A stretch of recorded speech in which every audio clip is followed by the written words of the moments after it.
ሰላም ሰላም።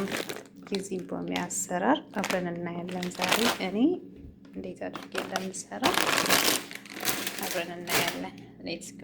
እዚህ ጋር ሽንኩርት አለን፣ ቲማቲም አለን፣ ነጭ ሽንኩርት አለን። የኔን አሰራር እኔ ላሳያችሁ።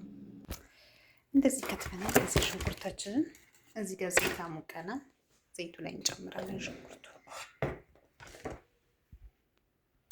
ሽንኩርቱን በዚህ መልኩ ካቀለው ማለት ይቀጫል።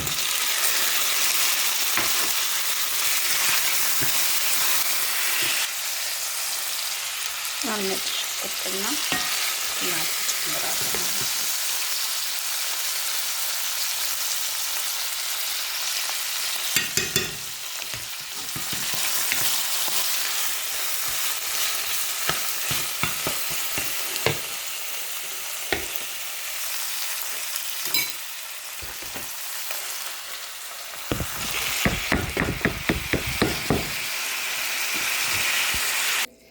ቅመሙን ጨምሬ እንደዚህ እያንተከተኩት ነው። እሳቱን ቀንሼ እኔ የተጠቀምኩት ቅመም አንድ አይነት ቅመም ብቻ ነው። እሱ ቆንዶ በርበሬ፣ ከዛ ጨው ግዴታ ነው። ጨው ጨምሬያለሁ። እዚህ ጋር ደግሞ እንትን አለኝ። ይሄ የህንድ ተምር ይባላል። ይሄ ቆዮ እንደዚህ ካስቀመጥኩት አሁን ከዚህ ላይ አንድ ማንኪያ ጨምርበታለሁ ማለት ነው። እና በጣም ነው የሚጣፍጠው። ሞክሩት። አብሶ መዳም ቤት ያላችሁ በጣም ቀላል ነው፣ ደግሞ አይከብድም ለመስራት። ሞክሩት እሺ። እዚህ ጋር ውሃ ጨምርበታለሁ እንደዚህ። ከዛ ሰዓቱን እቀንሰውና በደንብ እንዲተከተክ እተወዋለሁ።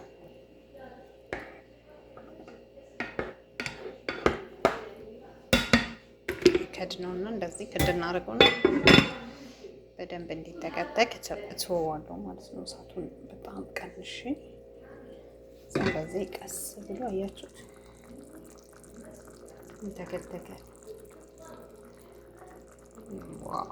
ከዛ መጨረሻ ላይ ነጭ ሽንኩርትና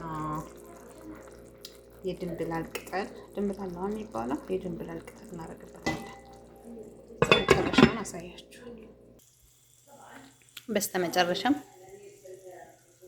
ነጭ ሽንኩርት። ዋው! አያችሁ ተበልቶ የማይጠገብ ቅመም ያልበዛበት ምናምን ነገር። አመሰግናለሁ። ቪዲዮውን እስከ መጨረሻ እዩ። ላይክ፣ ኮሜንት፣ ሰብስክራይብ ማድረግ እንዳይረሳ። ታንክ ዩ ሶ ማች